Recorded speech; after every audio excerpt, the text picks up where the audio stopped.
Gramática de língua portuguesa, morfologia. Resumo da semana 1. Língua, norma, gramática e suas diversas abordagens.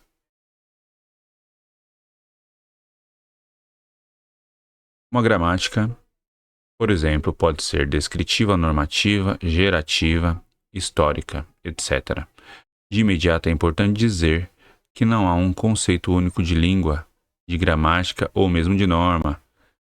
Estamos nos referindo a abordagens cujo foco recai quase que exclusivamente na rotulação, na identificação, nas subclassificações de termos, prática essa que se mostra desvinculada da reflexão sobre os usos linguísticos.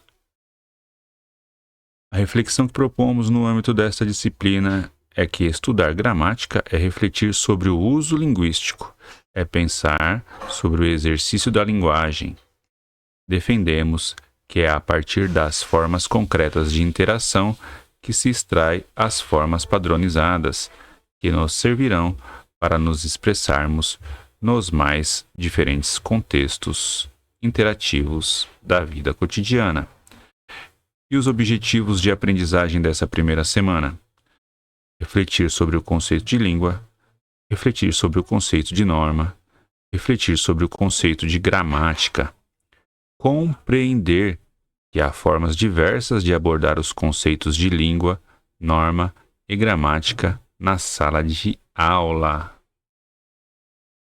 Vamos aqui para a nossa orientação de estudos, né? Primeiro aí, começar consultando o material de apoio da sessão Revisitando Conhecimentos, assistir ao vídeo de apoio Curso de Gramática Avançada, do módulo 1, Conceitos Básicos, aula 1, que é gramática. Esse vídeo, ele é do professor Wesley Barbosa, que é um youtuber, né? Na sequência, assistir às 3 videoaulas, ler os 3 capítulos do livro Que Gramática Estudar na Escola e, na sequência, fazer aí a atividade avaliativa. Vamos lá para o resumo do Revisitando Conhecimentos, com o vídeo do professor Wesley Barbosa, né, onde ele apresenta diversas acepções do termo gramática, como seus tipos e divisões. Também explica o conceito, os tipos e as divisões da gramática. Também apresenta diferentes pontos de vista de estudiosos, como Rocha Lima, Evanildo Bechara, sobre a natureza da gramática. Começando lá, ele fala novamente que é gramática, né? Questiona, apresentando aí as 3 acepções do termo. A acepção, um conjunto de regras internalizadas que constituem um conhecimento intuitivo e prático da língua. 2. Descrição formal do conhecimento, mediante uma terminologia especializada.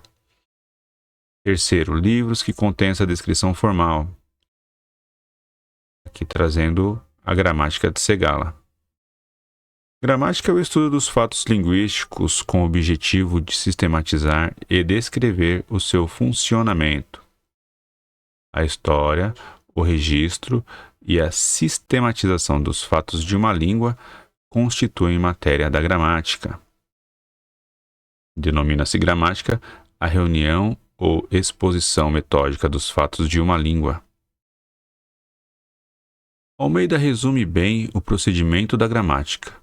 Expõe os fatos da língua a partir de um método e, muitas vezes, a escolha do método implica também o acréscimo de uma expressão adjetiva ao termo gramática, trazendo aqui os tipos de gramática, né? Gramática descritiva, gramática histórica, gramática gerativa, gramática normativa, entre outras. Por tudo isso, percebe-se que a gramática possui uma forte vocação científica, embora seja importante destacar que nem tudo o que resulta da sistematização gramatical é científico.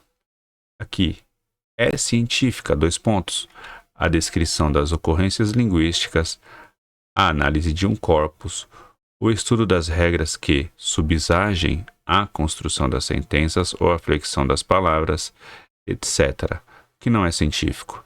Não é científico o estabelecimento de uma norma padrão a ser ensinada nas escolas e seguida em situações formais de utilização linguística, tarefa que compete à gramática normativa. Segundo Howe, Rocha Lima e Bechara, o tipo de saber visado pela gramática normativa não é de natureza científica, mas sim didática pedagógica. Portanto, do ponto de vista escolar, ensino institucionalizado e, por conseguinte, de acordo com o que é cobrado em situações formais de comunicação, em exames e concursos públicos. A gramática é o estudo da estrutura da língua com vistas a estabelecer um padrão de uso. Linguística. Texto é tudo o que nós utilizamos para nos comunicar, para interagir, para agir socialmente por meio da linguagem. Mas o estabelecimento de um padrão é algo negativo? Não, quando se dá a esse padrão o seu devido lugar, que é o de utilização em situações formais e institucionais, nos textos teóricos e científicos. Enfim, em situações em que seu uso não é apenas aconselhável, mas fundamental. Segundo José Carlos de Azeredo, os saberes que nos são transmitidos pela gramática constituem um acréscimo a tudo que já se aprendeu espontaneamente em toda espécie de convívio social. A função desses acréscimos é habilitar os usuários da língua para participar de um universo de bens culturais mais amplo e complexo. O estudo da língua, com o objetivo de estabelecer uma descrição gramatical, se baseia, segundo Azeredo, em um modelo teórico, visto ser impossível ter acesso ao processamento da linguagem no cérebro das pessoas. Tal modelo se baseia sempre numa hipótese. Nenhum modelo pode ser rígido, mas sempre precisa ser concebido como uma forma homogênea e coerente.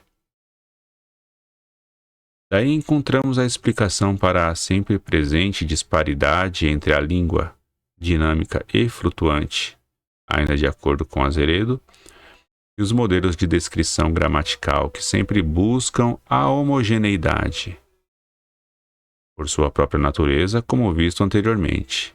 Entender essa disparidade e aceitá-la, compreendendo, portanto, gramática, e mais precisamente gramática normativa, e língua em uso como realidades distintas, embora complementares, é indício de maturidade teórica por parte de todo professor e estudante.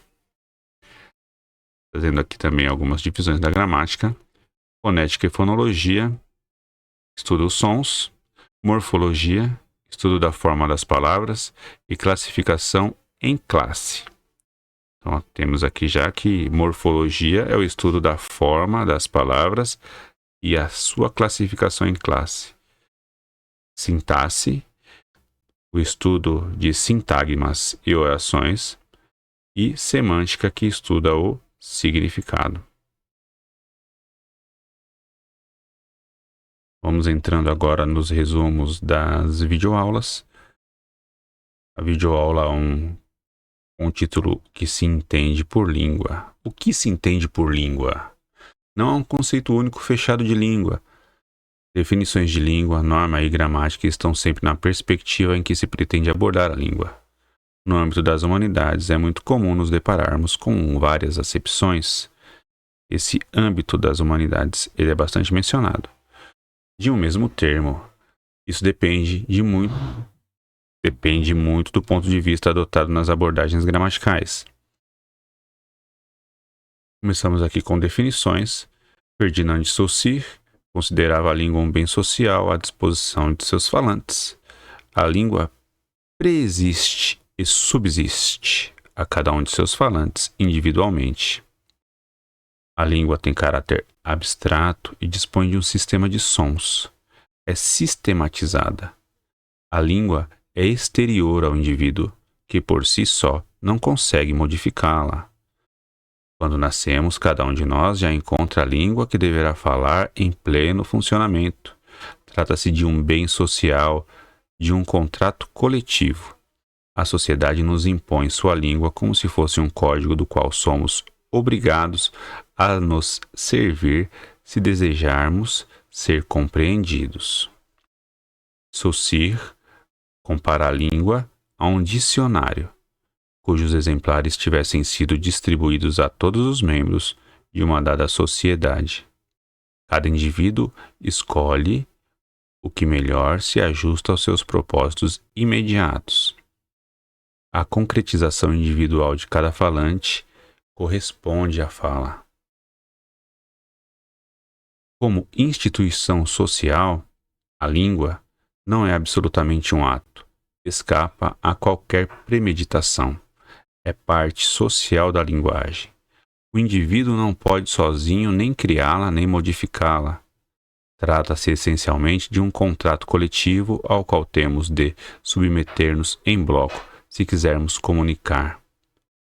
Além disto, este produto social é autônomo, à maneira de um jogo com suas regras, pois só se pode manejá-lo depois de uma aprendizagem.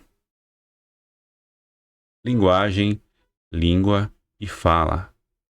Enquanto a linguagem, como faculdade natural, é um todo heterogêneo. A língua é de natureza homogênea, sistema de signos, códigos convencionais.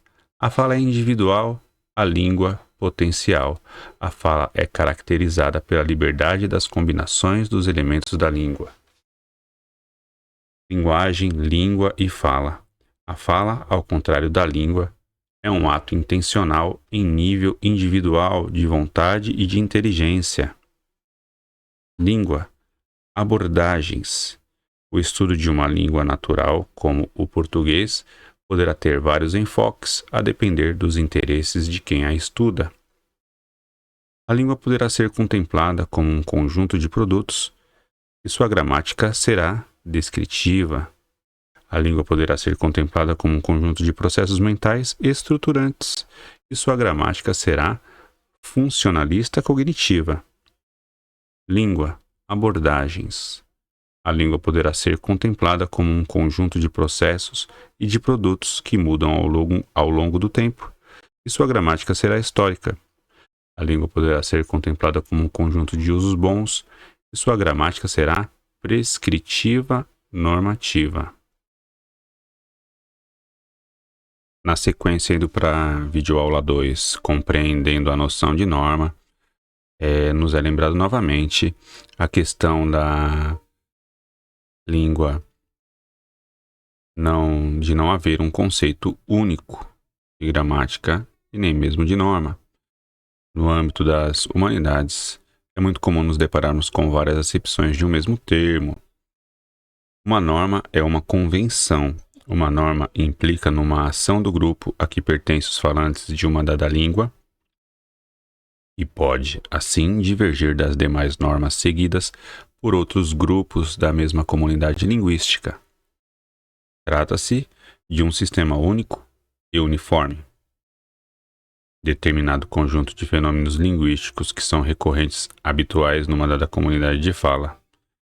O termo norma tem duas significações básicas.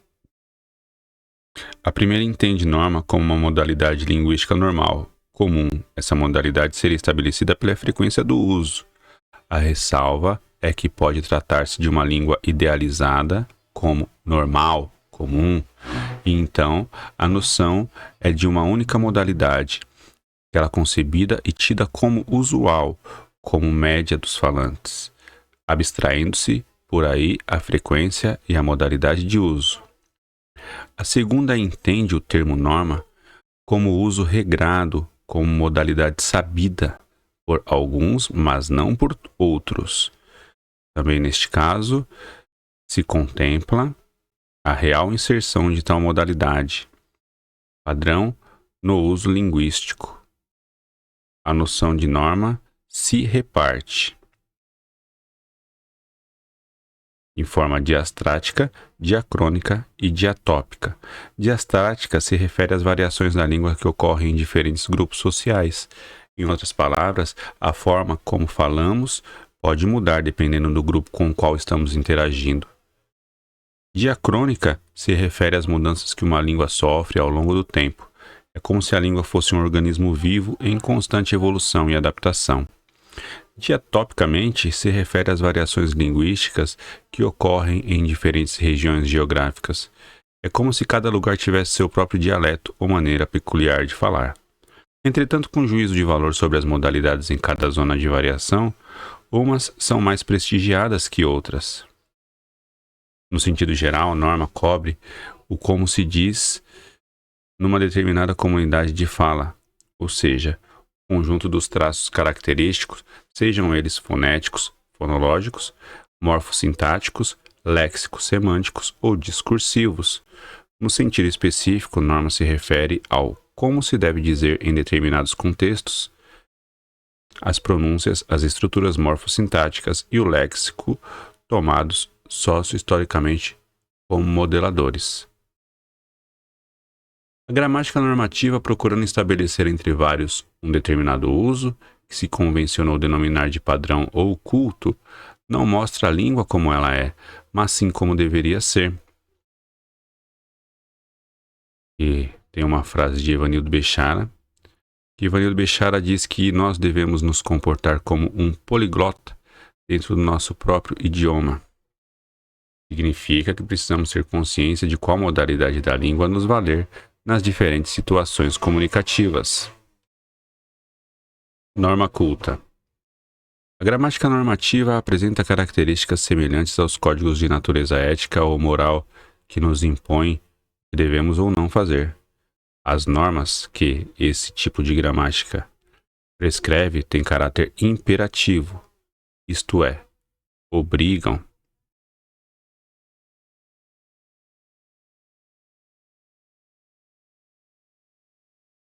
Videoaula 3. Para que serve uma gramática?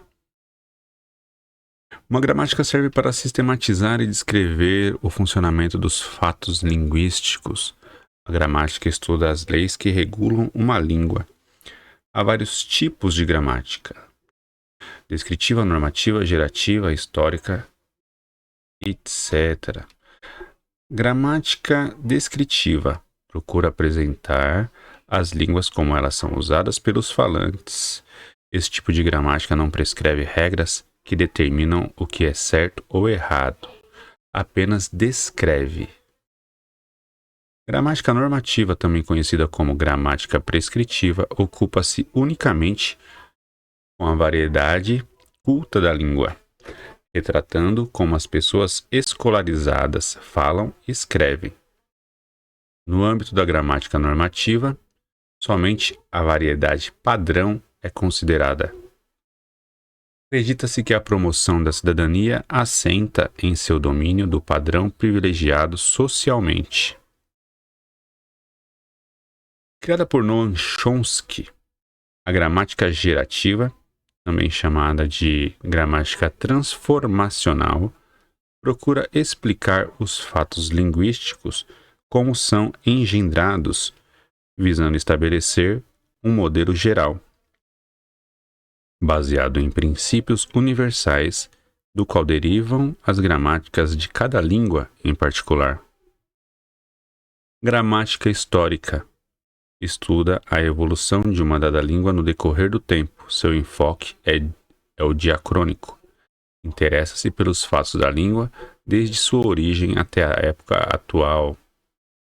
Gramática comparativa trata do estudo das relações entre as línguas, geralmente de uma mesma família ou tronco linguístico. Busca, sobretudo, determinar as semelhanças e as diferenças entre determinadas línguas. Segundo Castilho, o estudo de uma língua natural, como o português, poderá ter vários enfoques, a depender dos interesses de quem a estuda. A língua poderá ser contemplada como um conjunto de produtos e sua gramática será descritiva. A língua poderá ser contemplada como um conjunto de processos mentais estruturantes, e sua gramática será funcionalista cognitiva. A língua poderá ser contemplada como um conjunto de processos e de produtos que mudam ao longo do tempo, e sua gramática será histórica. A língua poderá ser contemplada como um conjunto de usos bons, e sua gramática será prescritiva ou normativa. Na sequência, vamos dar continuidade com os resumos dos textos base, que são vastos, né? Vem do livro Que Gramática Estudar na Escola. O primeiro é das páginas 17 a 26, a autora Maria Helena de Moura Neves. Esta parte eu não vou falar, vou já direto para o resumo. O texto aborda as dificuldades e desafios enfrentados no ensino da gramática nas escolas, destacando a necessidade de uma abordagem mais científica e reflexiva sobre a língua. A autora discute como a gramática tem sido tradicionalmente tratada nas salas de aula, muitas vezes de maneira descontextualizada e reducionista, levando os alunos a desaprender a pensar sobre a língua. Ela critica a prática comum de tratar a gramática como um corpo estático de regras, divorciado do uso real da língua. Em vez disso, defende que o ensino de gramática deve se basear no uso efetivo da língua, reconhecendo suas variações e a interação linguística. A escola, segundo ela, deve ser um espaço que promova a reflexão sobre o uso da língua materna, reconhecendo que a linguagem é intrinsecamente variável e dinâmica. A autora também destaca as necessidades de se ensinar a norma padrão, não como uma imposição rígida, mas como parte de uma compreensão mais ampla das normas sociais e culturais associadas à língua. O ensino de gramática, portanto, deve ir além da simples memorização de regras, focando em como a língua é usada na prática e como as diferentes variantes podem coexistir sem preconceito. Ela conclui sugerindo que a gramática escolar deve ser vinculada à produção real de enunciados, considerando a interação, o contexto e a função dos textos. A autora ainda propõe que os manuais didáticos revisem a forma como apresentam conceitos como sujeito oculto, coordenação e subordinação e regência verbal, para torná-los mais reflexivos e conectados ao uso real da língua. Em resumo, o texto argumenta pela necessidade de uma gramática escolar que seja funcional, dinâmica e cientificamente fundamentada, promovendo a compreensão crítica da linguagem em uso, ao invés de uma abordagem mecânica e descontextualizada. Resumo do texto base Que Gramática Estudar na Escola, páginas 29 a 42. Vamos direto ao resumo. A natureza da disciplina gramática, visão histórica, título, subtítulo Gramática, disciplina gramatical e gramática tradicional. Do que o texto discute? O texto discute a complexidade da gramática e sua evolução histórica, com foco na gramática tradicional. O autor, no caso a autora, argumenta que a gramática não é um conceito único, mas sim um termo que abrange diversas concepções, desde a gramática como um mecanismo geral da linguagem até a gramática como uma disciplina com diferentes objetivos. A gramática tradicional é o foco principal do texto. A autora destaca que, apesar de ser frequentemente chamada de gramática normativa, ela não é explicitamente prescritiva, ou seja, não dá ordens diretas sobre o uso da língua. No entanto, a natureza normativa da gramática tradicional é evidente de outras formas. Exemplos. Os exemplos utilizados nas gramáticas tradicionais são sempre de textos considerados corretas e servem como modelos a serem seguidos. Taxonomia. A organização da gramática em categorias e regras cria um sistema que, ao definir o que é correto, implicitamente exclui o que é considerado incorreto. Contexto histórico. A gramática tradicional surgiu em um contexto em que a preservação de uma língua considerada pura e ideal era fundamental. A autora conclui que a gramática tradicional, apesar de não ser explicitamente normativa, carrega em si uma forte tendência a prescrever o uso correto da língua. Isso se deve ao seu histórico, aos exemplos utilizados e à forma como as regras são organizadas. Aqui temos os pontos chaves do texto. A gramática é um conceito complexo com diversas interpretações. A gramática tradicional não é explicitamente normativa, mas carrega uma forte tendência a prescrever o uso correto da língua. A natureza normativa da gramática tradicional está relacionada ao seu contexto histórico e à forma como as regras são apresentadas. Os exemplos utilizados nas gramáticas tradicionais são cruciais para entender sua natureza. Em resumo, o texto nos convida a refletir sobre a história e a natureza da gramática tradicional, mostrando como a forma como aprendemos e ensinamos gramática está profundamente influenciada por fatores históricos e sociais. A disciplina gramatical na atualidade, a manutenção de padrões, a natureza dos manuais. O texto discute a persistência de normas gramaticais e a tensão entre a gramática tradicional e a linguística moderna. O autor argumenta que, apesar dos avanços da linguística que demonstram a variabilidade natural das línguas e a importância do contexto social na escolha linguística, a gramática normativa continua a exercer grande influência sobre a percepção popular da língua. Pontos-chave. Persistência de normas. Apesar da ausência de ameaças externas à língua e do avanço da ciência linguística, a busca por um padrão linguístico correto persiste. Papel da sociedade. A sociedade valoriza a boa linguagem como um marcador de status social, e a gramática normativa fornece as ferramentas para alcançar esse status. Limitações da gramática normativa. A gramática tradicional, ao focar em regras fixas, não consegue capturar a dinâmica e a complexidade da linguagem, que está em constante mudança e variação. Contribuições da linguística. A linguística moderna, por sua vez, demonstra que a variação linguística é natural e que a escolha linguística é influenciada por diversos fatores, como contexto social, intenção comunicativa e registro. Desconexão entre teoria e prática. Embora os linguistas reconheçam a importância da variação, a visão popular da língua continua a ser dominada pela gramática normativa.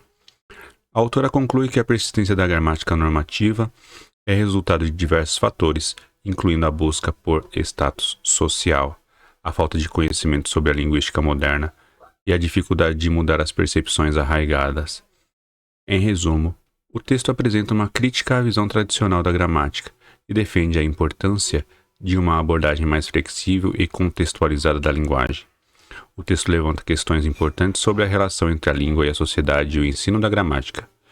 Possíveis tópicos para aprofundamento: a influência da sociolinguística na compreensão da variação linguística, o papel da escola na perpetuação da gramática normativa, as implicações da visão tradicional da gramática para o ensino de língua, a importância da consciência linguística para a valorização da diversidade linguística. A discussão de um tema como ilustração, a gramaticalização como um processo de estruturação da mudança linguística. O texto analisa a evolução do uso do pronome agente e suas implicações para a gramática normativa. O autor demonstra como o uso de agente varia em diferentes contextos, como essa variação reflete um processo de gramaticalização, ou seja, uma mudança gradual na função de uma palavra ao longo do tempo. Pontos-chave. Variação no uso de agente. O pronome agente pode ser usado como sujeito de verbo na terceira pessoa do singular ou do plural, e até mesmo como pronome pessoal de primeira pessoa do plural. Gramaticalização. O processo de gramaticalização explica como a palavra agente está passando por uma mudança em sua função, adquirindo características de pronome pessoal. Normas sociais e linguísticas. A sociedade atribui diferentes valores a cada uma dessas formas de usar agente, com alguns sendo consideradas como mais corretas ou prestigiosas do que outras. Conflitos entre a gramática normativa e a realidade linguística. A gramática normativa, ao tentar estabelecer regras fixas, muitas vezes não consegue acompanhar as mudanças naturais da língua. Necessidade de uma abordagem mais flexível. O autor defende A autora defende a necessidade de uma abordagem mais flexível e contextualizada da gramática, que leve em consideração a variação linguística e os processos de mudança. Em resumo, o texto mostra como a gramática é um sistema dinâmico e em constante evolução e que as normas gramaticais não são imutáveis, mas sim reflexo das mudanças sociais e linguísticas. O exemplo do uso de agente serve como um caso concreto para ilustrar como a linguagem se transforma ao longo do tempo e como as normas gramaticais podem ser desafiadas pela prática linguística. A autora conclui que a busca por regras fixas e absolutas sobre o uso da língua pode ser contraproducente, o que é importante compreender os processos linguísticos subjacentes à variação e à mudança.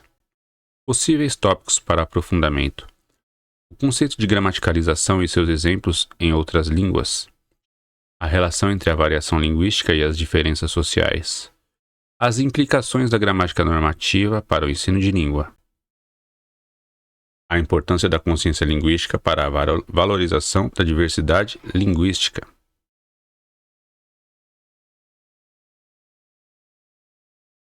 Chegando no terceiro texto, da página 128 a 152, direto para o resumo: a gramática, conhecimento e ensino, estudar gramática.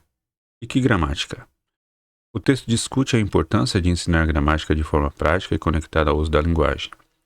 A autora critica o ensino tradicional de gramática focado em regras e memorização, e defende uma abordagem que valoriza a reflexão sobre o funcionamento da linguagem e a produção de sentido.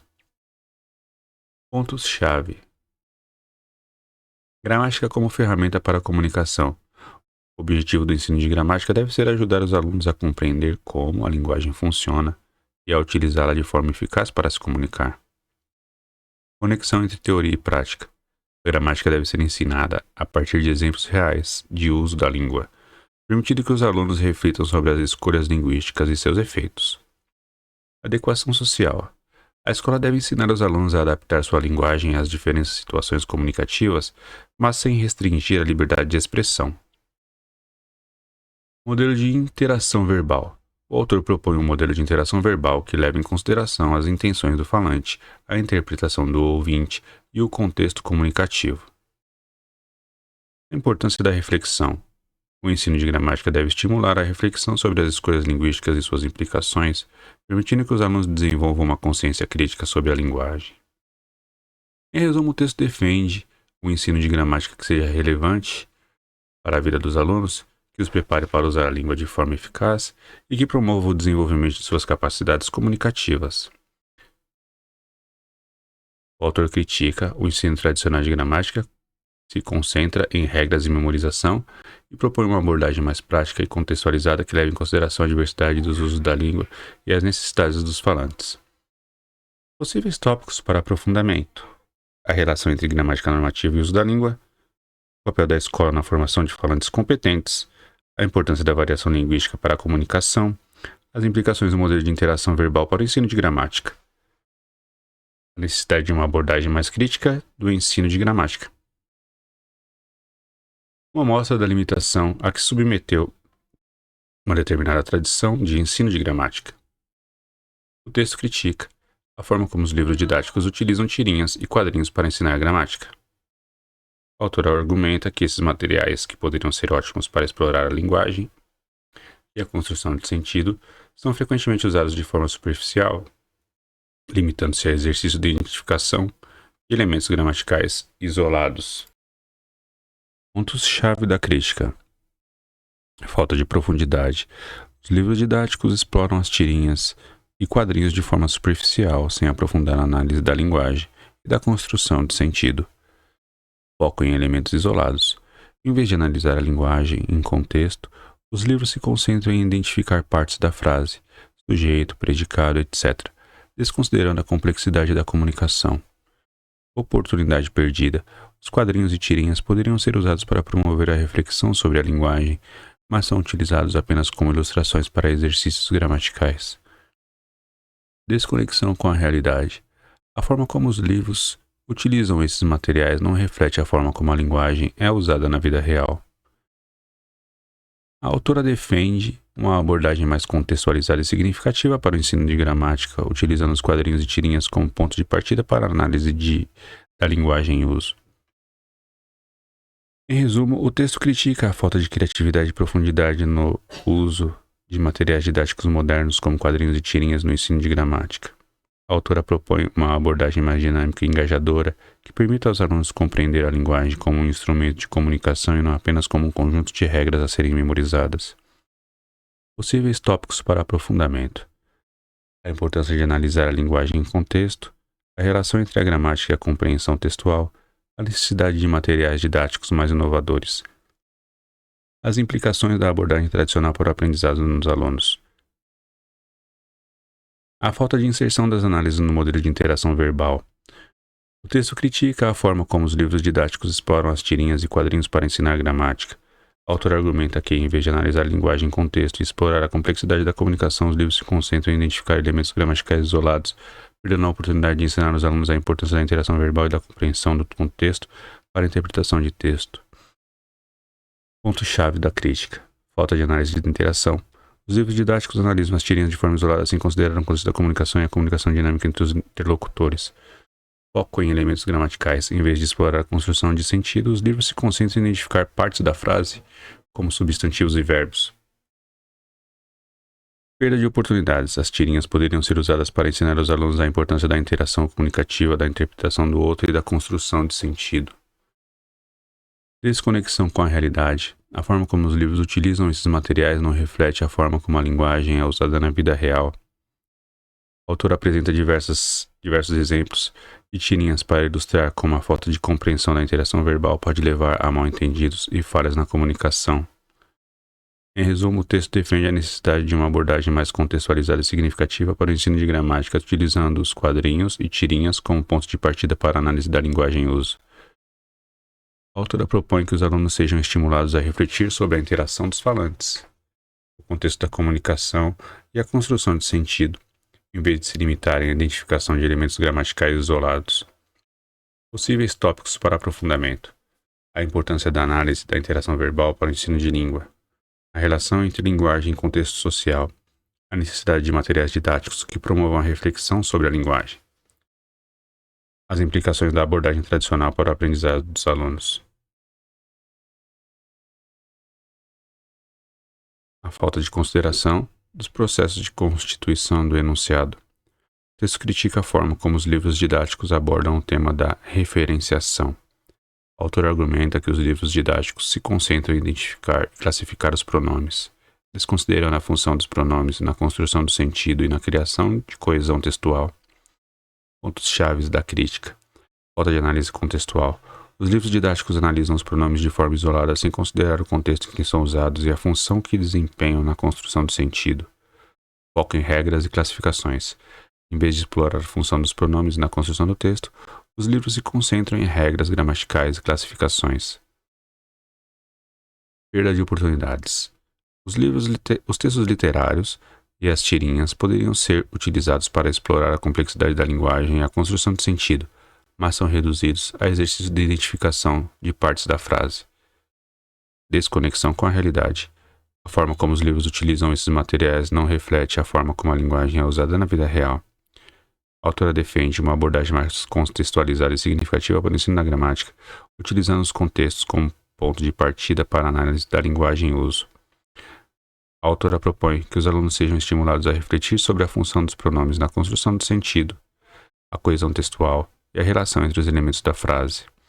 Em resumo, o texto critica a falta de profundidade e a abordagem superficial dos livros didáticos ao tratar do tema da referenciação. A autora defende a necessidade de uma abordagem mais dinâmica e engajadora que permita aos alunos compreender a linguagem como um instrumento de comunicação e não apenas como um conjunto de regras a serem memorizadas. Possíveis tópicos para aprofundamento: a importância da coesão textual para a compreensão do texto, a função dos pronomes na construção de sentido, a relação entre a gramática e a pragmática, a necessidade de materiais didáticos que promovam a reflexão sobre a linguagem. Conclusão. O que concluir? O texto conclui que o ensino tradicional de gramática está limitado e propõe uma nova abordagem. A autora defende que o estudo da gramática deve ir além da mera identificação de regras e classificações de palavras. Ela argumenta que a gramática deve ser entendida como um instrumento para a produção de sentido e que, portanto, o foco do ensino deve estar na análise do uso da língua em contextos reais. Pontos-chave da conclusão. Gramática como reflexão sobre o uso da língua. O estudo da gramática deve ser uma oportunidade para os alunos refletirem sobre como a linguagem é utilizada para construir significados e estabelecer relações sociais. A importância da análise de textos reais. Os alunos devem analisar textos autênticos como tirinhas, histórias em quadrinhos e conversas cotidianas para compreender como gramática funciona na prática. A gramática como ferramenta para a produção de sentido. A gramática não é um conjunto de regras isoladas, mas um sistema que permite aos falantes construir significados e se comunicar de forma eficaz. Em resumo, a autora critica a abordagem tradicional do ensino de gramática, que se concentra em regras e classificações, e propõe uma abordagem mais significativa e contextualizada, que permita aos alunos compreender a gramática como uma ferramenta para a comunicação e a construção de sentido. O texto enfatiza a importância de analisar a linguagem em uso, considerando o contexto, a intenção do falante e os efeitos de sentido produzidos. Possíveis tópicos para aprofundamento. A relação entre gramática e a produção textual. A importância da análise de textos autênticos para o ensino de gramática. As implicações da abordagem tradicional para o aprendizado dos alunos. A necessidade de uma abordagem mais comunicativa para o ensino de gramática. Por hoje é isso aí. Esse é o resumo da semana 1 da disciplina Gramática de Língua Portuguesa. Até mais. Valeu.